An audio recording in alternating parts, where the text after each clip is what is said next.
De nuevo, ¿sabes cuántas veces, escucha bien, escucha un poco raro eso lo que te voy a decir, ¿sabes cuántas veces los huesos quebrados han salvado vidas? ¿Qué? Sí.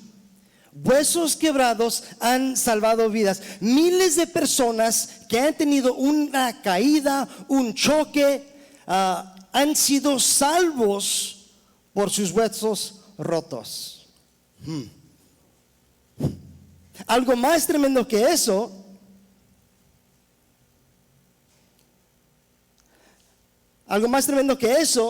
es que hay personas felices por el accidente. ¿Cómo? Ok, ahí está, míralo, muy feliz.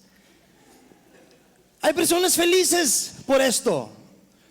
Y yo sé lo que estoy diciendo, se escucha como que no tiene mucho sentido. Mira, por medio del rayo X que fue necesario por los huesos que han quebrado, han encontrado tumores que jamás hubieran visto si no fuera por ese accidente.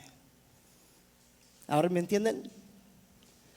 Muchas veces hay personas, porque muchos tumores uno no sabe que lo tiene, o sea, puede ir un buen tiempo sin síntomas y totalmente normal, y el Señor permite algo que sucede para que te puedan mandar al doctor y toman ese rayo X y digan, órale, si no fuera por este accidente no hubiéramos visto esto. Porque yo creo que muchos de nosotros varones también somos muy tercos y no nos gusta ir con el doctor. Yo soy uno de ellos. Y a veces el Señor permite estas cosas. Y por eso digo que hay personas hasta felices que si les preguntas hoy en día de qué es lo que opinan o qué piensan de ese choque, esa caída que han tenido, dicen, fue la mejor cosa en mi vida. Si no fuera por eso, yo no estuviera aquí hoy en día. Durante la tribulación es cuando siempre preguntamos, ¿por qué me está pasando esto?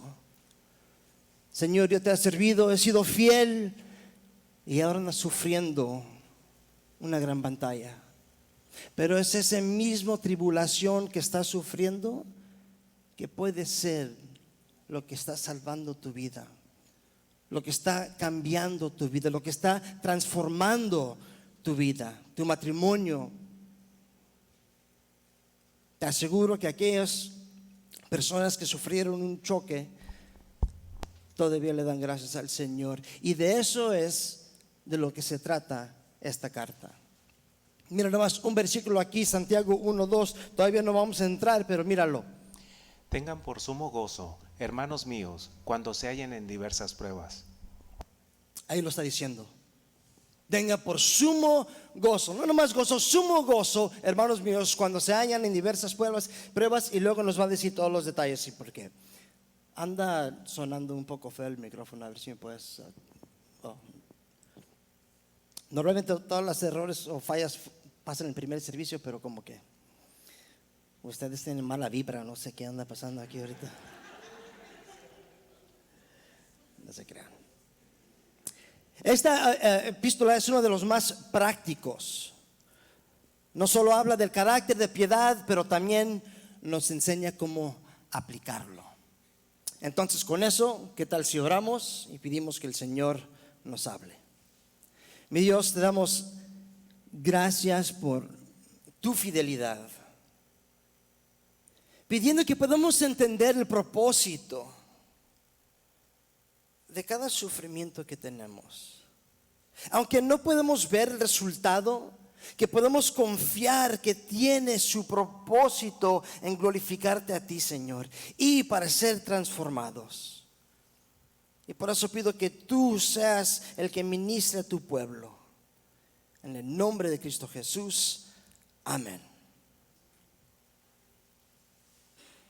Entonces, esta epístola, como dije, es uno de los más prácticos en la Biblia, es uno de mis favoritos. No solo habla del carácter, como el Señor va a usar las tribulaciones para moldear nuestro carácter, pero también nos enseña cómo es llevar una vida piadosa. ¿Piadosa es la palabra? Sí, ¿verdad? Piadosa. Nos enseña cómo aplicarlo también. Esto es la verdad una de las cosas que siempre necesitamos ser recordados, es cómo aplicarlo, porque a veces pensamos hablar de la piedad y estar de acuerdo con la piedad es suficiente, y eso nos puede engañar. Me ha pasado tantas veces, te lo confieso, tantas veces que yo mismo he sido engañado. Como pastor, mi trabajo es estudiar la palabra, escudriñar los pasajes, enseñarlo. Y entonces yo estoy hablando de la piedad, estoy enseñando la piedad y digo, pues estoy bien. Pero no solo se trata de eso, sino de aplicarlo. Y hay muchos creyentes que lo hablan y que están de acuerdo, pero pocos, no muchos, que lo aplican, que realmente lo viven. Y por eso es que el mundo muchas veces está harto con los cristianos, porque ellos sí saben qué decir, sí saben cómo juzgar, sí saben cómo criticar para poder decir, estás mal en eso, estás mal en eso, estás mal en eso, pero luego ellos mismos no han cambiado. Por supuesto, tiene todo el sentido en el mundo que ellos ya no quieren escuchar lo que tenemos que decir, porque tiene que ser acompañado con acciones. Vivirlo, aplicarlo, demostrarlo, no es fácil. Y por eso necesitamos las Escrituras para regresar. Tenemos que siempre someternos a la palabra y decir, ok, Señor, lo entiendo, lo creo, ahora ¿cómo lo puedo practicar? Y si eso eres tú, que tal vez dices, ¿sabes qué? Sí, yo estoy de acuerdo con todo lo que dicen las Escrituras, pero mi vida no refleja lo que yo creo. Esta palabra es para ti.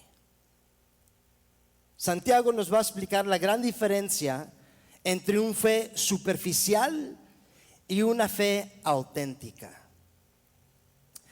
Vamos a hacer un pequeño trasfondo de quién es Santiago antes de comenzar. Santiago, hay 3 varones con el nombre de Santiago en las Escrituras. Los primeros 2 son discípulos de Cristo y el tercero es hermano de Cristo. Recuerda, María tuvo hijos con José, y Cristo, tuvo hermanos y hermanas. A veces cuando hablas con algunos católicos, se ofenden con esto. Dicen, no, ella es virgen y sigue siendo virgen. Y piensa que estamos criticando, pero jamás estamos criticando. Primeramente estamos diciendo lo que es bíblico. Segundo, eso es una bendición que ella puede tener más hijos. O sea, no es para hablar mal, sino decir, ella es bendita entre las mujeres. Es lo que dice la Escritura. Tenemos que honrarla como la Escritura lo dice. Pero sí tuvo hermanos. Y vamos a ver que cuando queremos determinar quién es quién, cuál Santiago es cuál, nos puede confundir un poco, porque los 3 Santiagos son mencionados como Jacobo, con otro nombre. Bueno, nosotros, pero entonces vamos nomás bien rápido ver quién son quién y concluir que este es el hermano de Cristo Jesús. Marcos 10, versículos 2 y 3. Y los nombres de Mateo. los 12 apóstoles son estos: el primero, Simón, que es dicho Pedro, y Andrés su hermano, Jacobo, hijo de Zebedeo, y Juan su hermano, Felipe y Bartolomé, Tomás y Mateo, el publicano, Jacobo, hijo de Alfeo y Lebeo, por sobrenombre Tadeo. Aquí tenemos los 2 discípulos de Cristo Jesús que también tienen este mismo nombre, y el otro era el medio hermano de Cristo Jesús, y ese sí se encuentra en Marcos 6:3. ¿No es este el carpintero, hijo de María, hermano de Jacobo y de José y de Judas y de Simón? ¿No están también aquí con nosotros sus hermanas? Y se escandalizaban en él. De nuevo aquí confirmando que tiene este hermano. Pero no solo él, tiene varios hermanos y hasta tiene hermanas. Pero cuando vemos versículo 1 de Santiago, usa el nombre Santiago. Y es solo porque el nombre fue modificado con tiempo. En el hebreo el nombre es Icobos, Jacobo. En griego, Jacob, que es Santiago. Bueno, no es directamente Santiago, sino fue traducido de Jacob a Janés, a Jaime, y luego llegó a ser Santiago por un proceso. Pero más que nada, nomás porque fue modernizado, no cambia nada del entendimiento de las escrituras, sino nomás es otro nombre que ya es más común. Históricamente y tradicionalmente sabemos que esta carta fue escrito por Santiago, el medio hermano de Cristo, y si se recuerdan, es el mismo caso con la epístola de Judas. Judas también fue hermano de Cristo Jesús, y ambos, Santiago y Judas, junto con los otros hermanos, no creían a Cristo. No estaban convencidos que este es el Mesías, Hijo de Dios. Tanto que hasta se burlaban de él. Vamos a abrir nuestras Biblias a Juan capítulo 7. Juan capítulo 7, versículo 1 hasta 5. Danos tiempo, Luis, para llegar ahí. Juan 7. Espero que todos traigan su Biblia. Si no, aquí tenemos Biblia con nuestro hermano Rafa y él te puede prestar uno. Juan 7, versículo 1 a 5. Comenzamos. Después de estas cosas, andaba Jesús en Galilea, pues no quería andar en Judea, porque los judíos procuraban matarle. Estaba cerca la fiesta de los judíos, la de los tabernáculos, y le dijeron sus hermanos: sal de aquí y vete a Judea, para que también tus discípulos vean las obras que haces. Porque ninguno que procura darse a conocer hace algo en secreto. Si estas cosas haces, manifiéstate al mundo, porque ni aun sus hermanos creían en él. Se puede escuchar como que ellos están en el principio, como que ellos están diciendo: oye, Jesús, ¿por qué no sales al público para que todos puedan ver tus milagros? O sea, para que puedan creer en ti. Pero no, están diciendo: oye, a ver, sal con esas cosas que andas diciendo que puedes hacer. A ver lo que dice la gente. Burlándose de él, no creyendo en él. Bueno, ¿qué cambió entonces? O sea, digo, ¿qué cambió? ¿Cómo es que van en un momento burlándose de él, retándolo, a ahora estar totalmente entregados con él? Lo que cambió fue la resurrección. Eso es lo que aparta a Cristo con cualquier otra persona. Él sí resucitó. Y cuando tú tienes un encuentro con el Cristo resucitado, tu vida cambia. Mira lo que dice 1 Corintios 15. Fue sepultado y que resucitó al tercer día, conforme a las Escrituras, que se apareció a Cefas y después a los 12. Luego se apareció a más de 500 hermanos a la vez, la mayoría de los cuales viven aún, pero algunos ya duermen. Después se apareció a Jacobo, luego a todos los apóstoles. Cuando dice que luego se apareció a Jacobo, no lo incluye como que se apareció con él en una multitud, sino esto fue algo personal. Jacobo tuvo su encuentro personal con el Cristo resucitado, y eso fue más que suficiente para cambiar el curso de su vida. Y si tú dices: sabes, mi vida no ha cambiado para el Señor, yo creo en el Señor, pero hay algo que hace falta. Tal vez no has tenido ese encuentro personal con Él. Porque Él quiere ministrarte a ti, a cada uno personalmente. Él quiere y lo va a hacer, pero tenemos que estar totalmente dispuestos y buscándolo. Porque te aseguro, teniendo un encuentro con el Cristo que ha resucitado de la tumba, va a cambiar tu vida. Y eso es por fe. O sea, tenemos que creer que sí llegó, sí murió y sí resucitó. Porque sin eso, sin la resurrección, no tiene poder, no tiene chiste. Seguimos en nuestros pecados. Después de eso, vamos a ver que todos lo tomaron en cuenta. Hablando de Santiago, todos lo tomaron en cuenta como el líder. O sea, fue tan convencido que ya se hizo tan radical que ya se hizo como el líder de la iglesia en ese tiempo. Algunos dicen que Pedro es el líder. De nuevo, aquí esto puede chocar con los católicos. Cuando nosotros decimos bíblicamente es Santiago, ellos dicen, no, es Pedro. Y la razón que ando mencionando estas cosas de María, de Santiago y de Pedro es porque nosotros, tú y yo, vivimos en un país donde la mayoría de los creyentes son católicos. Y es importante que puedas saber tu Biblia, no para atacar, sino simplemente para respaldar exactamente lo que dicen las Escrituras.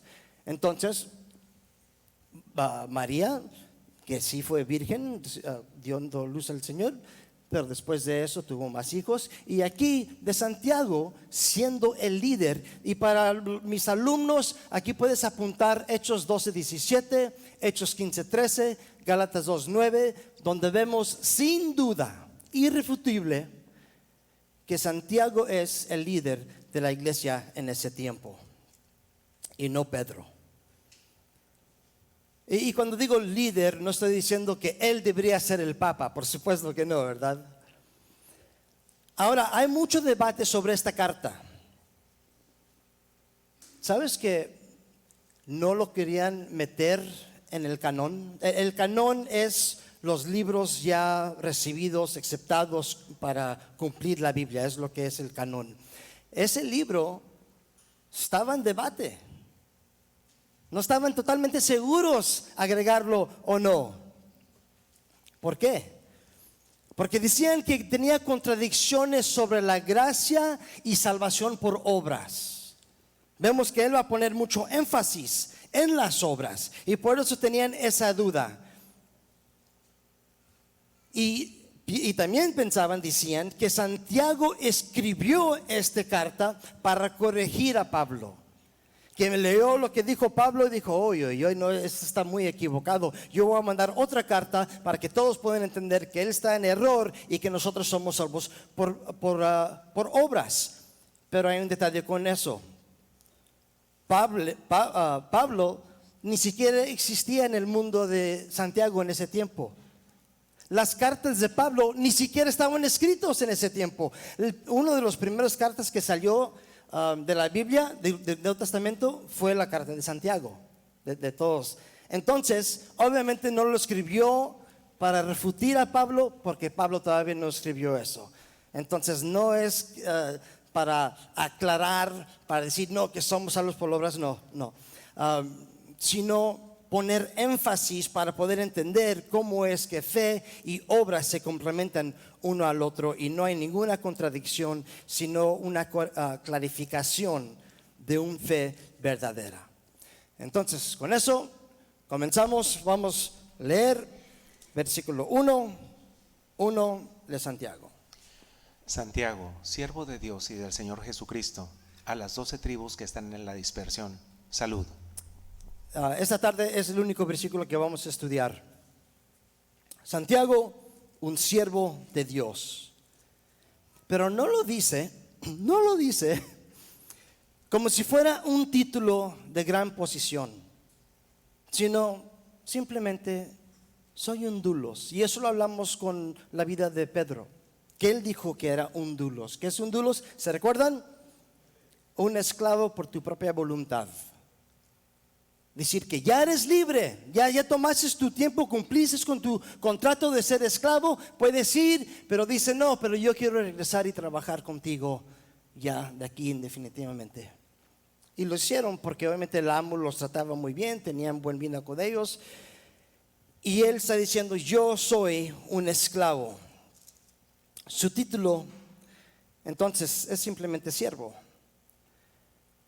Y nosotros siempre lo he hablado, nosotros ya sabemos que nos encantan los títulos. ¿Por qué? Porque el título da valor, según nosotros, da valor a tu persona. Dependiendo qué tan bueno es tu título, wow, no, esta persona sí carga peso. Cuando algunos preguntan ¿en qué trabajas? A veces damos el nombre más elegante posible. Oye, ¿qué haces? Yo soy administrador y distribuidor del petróleo. Órale. ¿Y eso qué hace ese trabajo? Lleno tu tanque con combustible. Ok. No estoy diciendo que hay algo mal con ese trabajo, sino que todos nosotros a veces buscamos cómo darle un poco más a nuestro título. Y aquí Santiago pues obviamente no lo hace. Y piénsalo, aunque él tiene el derecho decir Santiago, apóstol y hermano de Cristo, no lo hace. Cada domingo muchas iglesias anuncian quién va a dar el estudio ese domingo.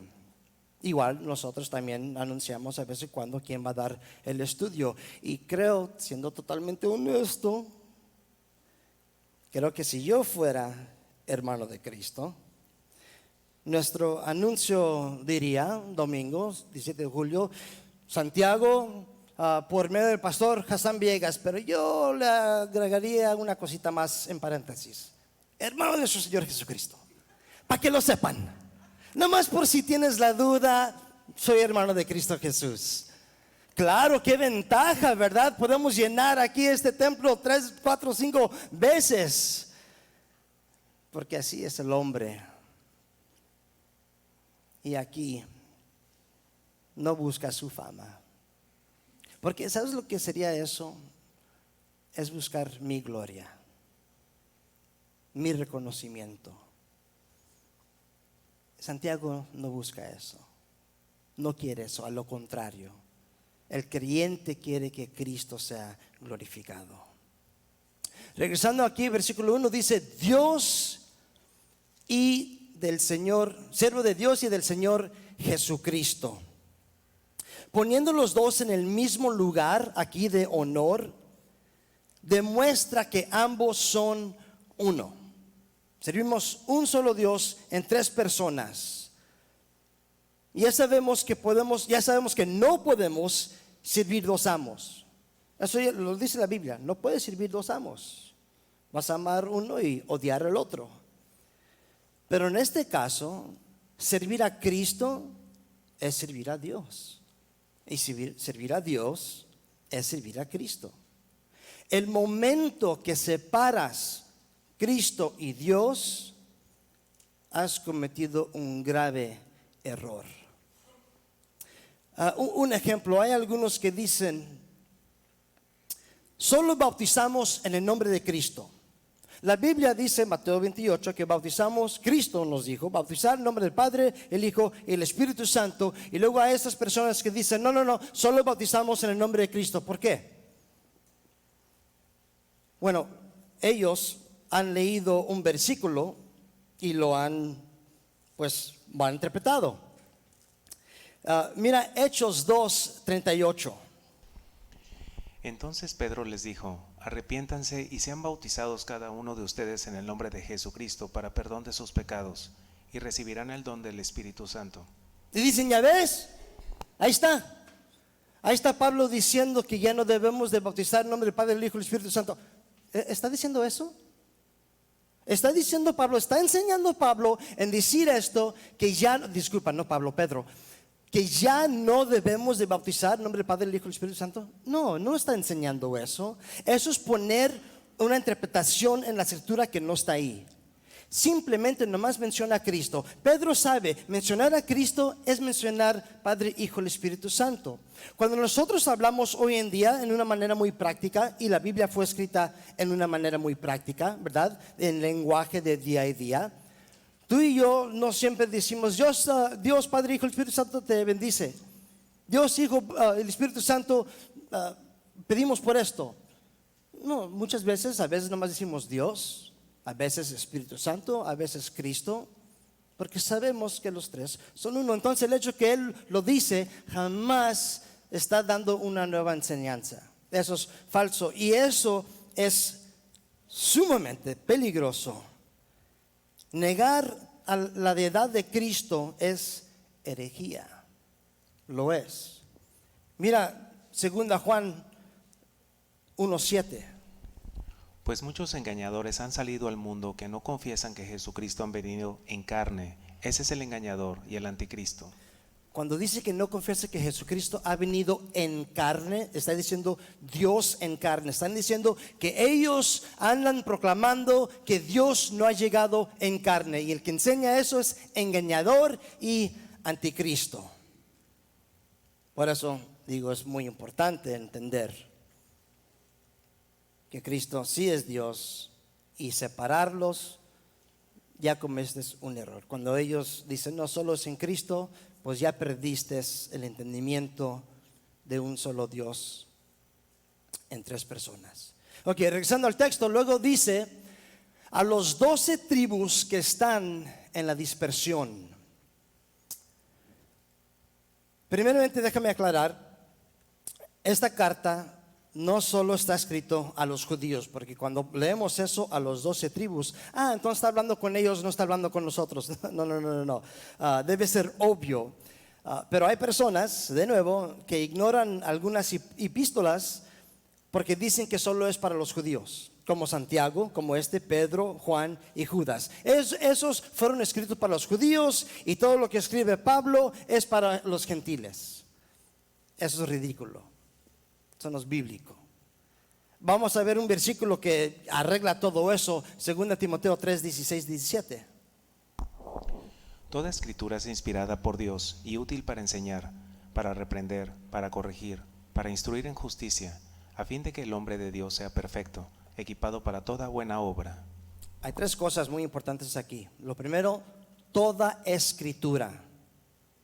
O sea, Génesis hasta Apocalipsis. Toda, es para la iglesia. No estamos eligiendo cuáles sí y cuáles no. Y luego la segunda cosa es inspirada por Dios.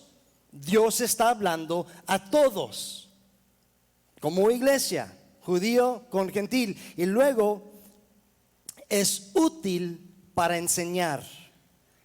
Entonces significa que toda es inspirada por Dios y útil para enseñar. Toda la Biblia se debe de enseñar. No importa sea Pedro o Pablo o quién, nosotros tenemos que entender que es un libro escrito por Dios. Y pues la verdad, cuando estudiamos, vemos que Pedro cita a Pablo. Y cita a Pablo como si fuera, que lo es, palabra inspirada por Dios, como doctrina. No cita a Pablo nomás hablando de él, no, diciendo, oye, ¿han escuchado lo que dijo Pablo? Y Pablo cita a Pedro. Entonces aquí vemos una conexión entre estos dos mundos, borrando esa línea de que eso es para judíos y eso es para los gentiles. Eso también sirve para aquellos, o sea, cuando hacen esas divisiones, que solo usan ciertos textos para manipular una doctrina. Siempre hay ellos, multitudes. Déjame darte un ejemplo.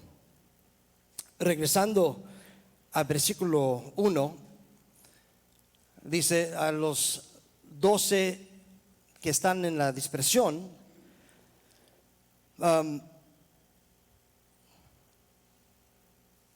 disculpa.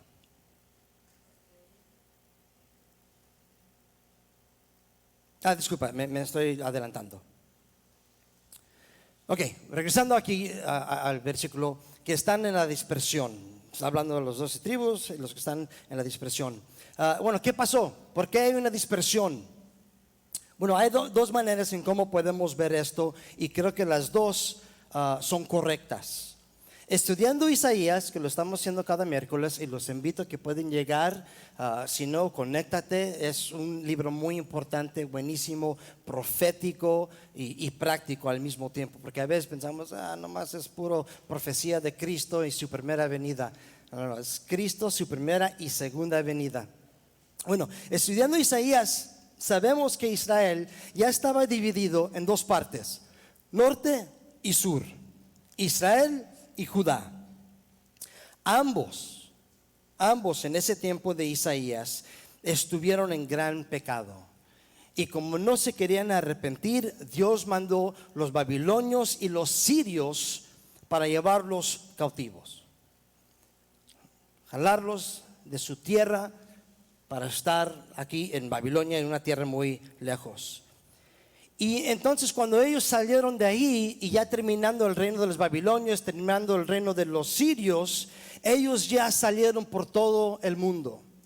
Los judíos, los ves en Alemania, los ves en Inglaterra, los ves en África, los ves en Centroamérica, o sea, andan por todos lados, y por eso él está hablando de los que son de la dispersión, los 12 tribus que andan por todos lados. Ahora, mencionando esto, viendo esta imagen, quiero que tengamos mucho cuidado.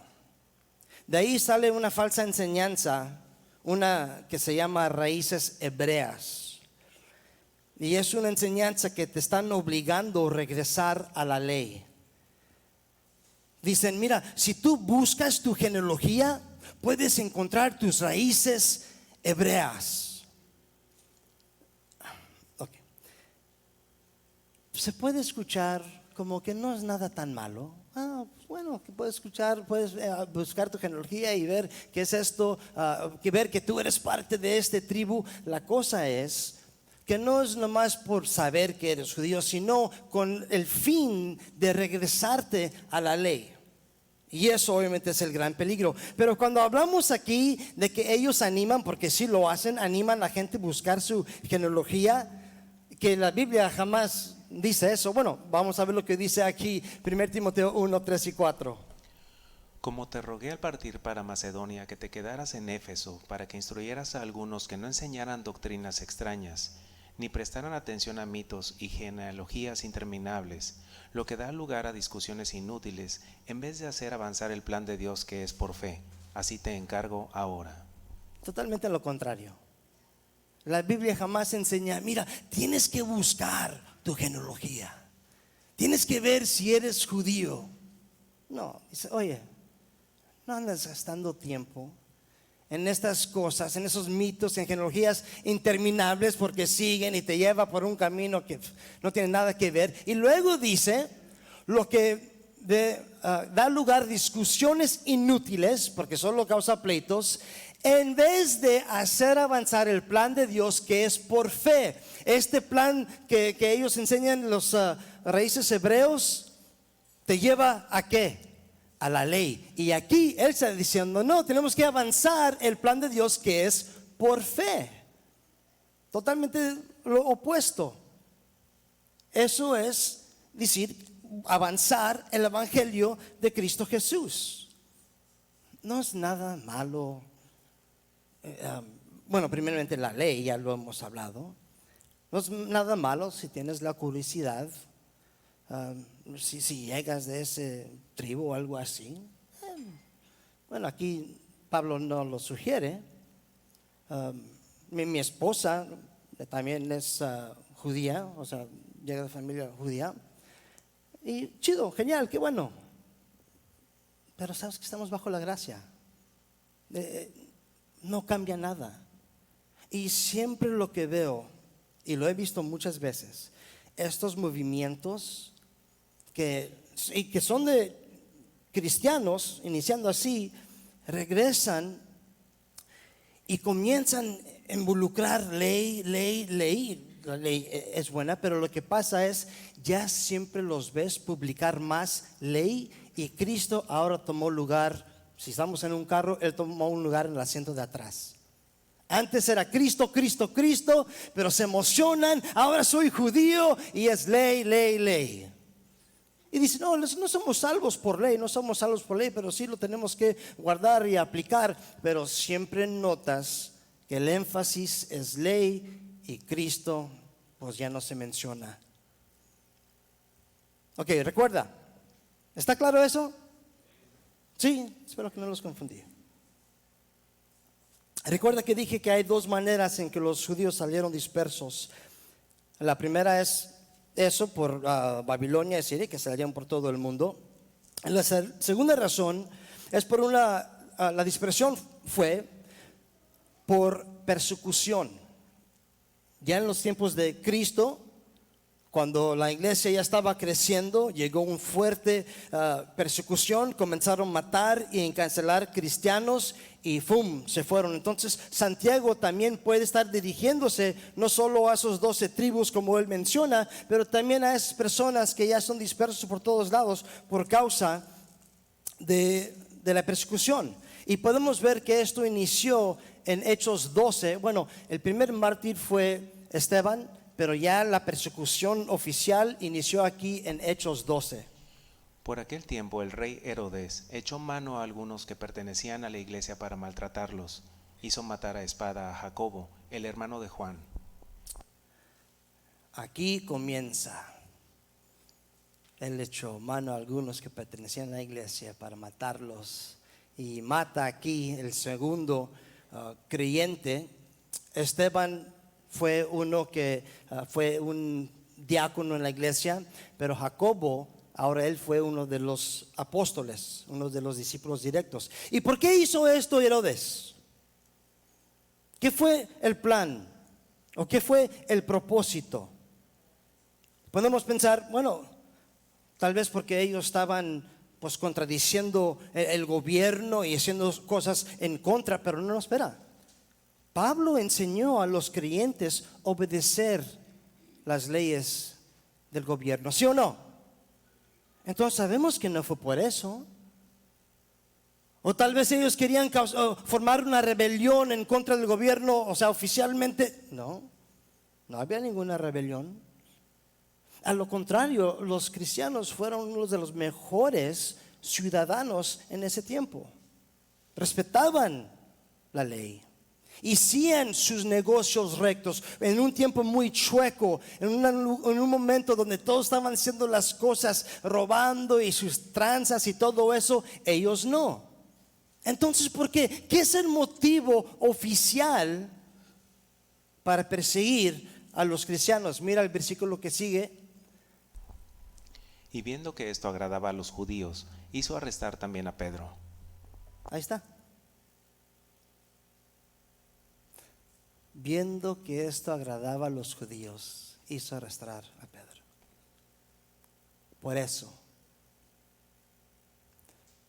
encarcelar a Pedro no fue porque hizo algo malo, sino porque la gente respondió positivamente a Herodes. Herodes tuvo muy mala fama. Cualquier persona, cualquier gobernador que llegaba a Israel, pues ya lo odiaban, ya no querían esas personas ahí en su lugar. Pero Herodes, él ya tenía mala fama antes de llegar. Entonces cuando él llegó y cuando atacó a los cristianos, los judíos se pusieron felices. Y él dijo, oye, pues de aquí soy. Porque si él puede tener la aprobación de los judíos, pues él ya no va a tener problemas. O sea, no va a tener que reportar en Roma, oye, ¿sabes qué? Otra vez hay los judíos peleando. No, es muy fácil. Ahora estoy viendo que simplemente si yo ataco a los cristianos, quedo bien con los judíos. Para mejorar su posición política, basó su reino no en justicia, sino usando la política de la identidad. O sea, ¿quién eres en la sociedad? ¿Se escucha algo muy parecido de hoy? Algo que está pasando. Todo ahora se basa en la identidad. Dicen que nosotros creyentes hemos retrocedido en tiempo. No, ustedes son los antiguos. Pero, espera. Nosotros creemos que no importa quién eres, rico, pobre, mujer, hombre, blanco, negro. No. Todo tiene que ver con tu carácter. Hoy en día, todo depende si eres blanco, negro, rico, pobre, tu género. Todo se basa en eso. ¿Sí o no? ¿Lo han visto? ¿Eres progresivo? Genial, eres uno de los buenos. Pero si eres cristiano, conservador, eres uno de los malos. Y si los políticos ganan más reconocimiento por atacarnos, ¿qué crees que va a pasar? Persecución de nuevo. Y es exactamente lo que está sucediendo. Más ahorita en Estados Unidos. Todo por identidad. Y nosotros, de todo, si vemos de identidad, o sea, de quién eres en la sociedad, nosotros estamos aquí en la lista. Lo peor de lo peor. No estoy exagerando. Y eso fue parte del plan de Dios. Persecución, sí. Sabemos que sí fue plan de Dios cuando en Isaías, cuando los llevó a Babilonia, no se querían arrepentir, los llevó. Y aquí el Señor también lo permitió, porque ¿sabes lo que sucede? Nos podemos poner muy cómodos. Un ejemplo. En África, nada los detiene en ir a la iglesia. Nada. Hoy vemos unas pocas nubes, no voy a ir. Yo entiendo, hay ocasiones donde hay una tormenta peligrosa y sí, queremos que mejor se queden en casa y pueden ver el estudio en línea. Okay, entiendo eso. Pero la verdad, para nosotros es muy fácil cancelar nuestro domingo por cualquier razón, cualquier motivo. Estamos cómodos. Pues lo tenemos todo, tenemos sermones en nuestro teléfono y todo eso. Y el Señor dice, híjole, hay un detalle aquí. El detalle es que yo quiero que mi evangelio salga por todo el mundo, pero ustedes se quedar aquí en este local. No estoy más hablando de nosotros, sino en la iglesia en general. Solo se quieren quedar ahí. Bueno, tengo que mandar persecución, o permitirlo. No tanto es que el Señor nos persigue, pero permitirlo, porque lo que sucedió es cuando Herodes están atacando a los cristianos, ellos salen fuera por todos los lugares, otras ciudades, y ¿sabes lo que pasó cuando llegaron a esas ciudades? Proclamaron el evangelio. El evangelio estaba avanzando por medio de la persecución. Y de eso es lo que se va a tratar esta carta.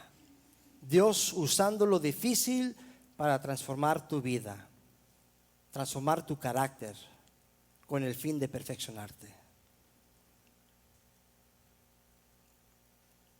Ya hemos escuchado, Dios quiere cambiarnos. Ya hemos escuchado, Dios me recibe como soy. Y eso es muy cierto. Dios te recibe como eres, pero eso no significa que no tienes que cambiar. Porque créeme, hay muchos que dicen, no, Dios me ama como soy.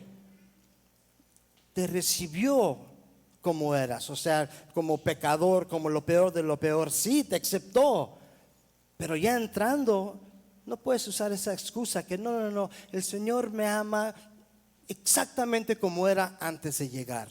Eso no es cierto, eso no es bíblico. El Señor ahora dice que bueno que entraste, te recibo, te acepto, pero ahora tiene que haber cambio en tu vida. Mira, vamos a ver unos versículos que totalmente confirma esto. 2 Corintios 3:18. Por tanto, nosotros todos, mirando con cara descubierta como en un espejo la gloria del Señor, somos transformados en la misma imagen, de gloria en gloria, como por el Espíritu del Señor. Somos transformados en la misma imagen. Dios quiere esto de nosotros. Mira Romanos 12:2. Y no os conforméis a este mundo, mas transformaos por la renovación de vuestra mente, para que comprobéis cuál sea la buena voluntad de Dios, agradable y perfecta. Pablo dice, oye, no sigues como este mundo, ahora tienes que transformar tu manera de pensar. Mira Colosenses 3:9-10. No mintáis los unos a los otros, habiéndoos despojado del viejo hombre con sus hechos, y vestidos del nuevo, el cual se va renovando en el conocimiento conforme a la imagen del que lo creó. ¿Se escucha como que Dios está diciendo, oye, ven y quédate como eres? Familia, te pregunto, ¿se escucha así? Despojando del viejo hombre y luego vestidos de nuevo, el cual se va renovando. Y esa renovación muchas veces sucede por las tribulaciones. Por eso dije, y esa revelación es bueno, es mejor. Y por eso dije que los huesos quebrados ha sido la mejor cosa para algunas personas, porque detectaron algo que tenía que cambiar. Entonces, ya para concluir, Dios desea que tengas una fe y vida sincera, totalmente sincera. ¿Saben dónde sacamos la palabra sincera? Es una palabra latín. En el pasado harían hermosos esculturas de mármol, pero lo primero que se quebraba cuando terminaban esas obras fue el nariz o los dedos, los lugares más frágiles. Entonces, como era días, semanas, meses para hacer uno de estos, obviamente no lo iban a tirar a la basura. Entonces usaban cera para construir nariz o los dedos, lo pintaban de nuevo y ahí está de nuevo. Pero ¿qué crees que pasaba cuando llegaba el sol? Pues se derrite, ¿verdad?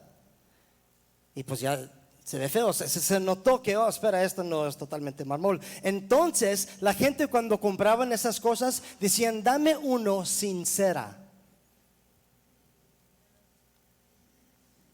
El Señor quiere que seamos sin cera. Igual como el calor derrite esa cera, las tribulaciones también quita esas cosas que son cera, que se tiene que quitar, porque Él quiere que podamos ser puros, sinceros, totalmente auténticos en nuestra fe. Y la tribulación nos ayuda con eso. Y por eso en versículo 2 dice, tómalo por sumo gozo entrar a esas tribulaciones. Entonces vamos a orar que podamos tener esa mentalidad, porque no es fácil. Amén. Mi Dios,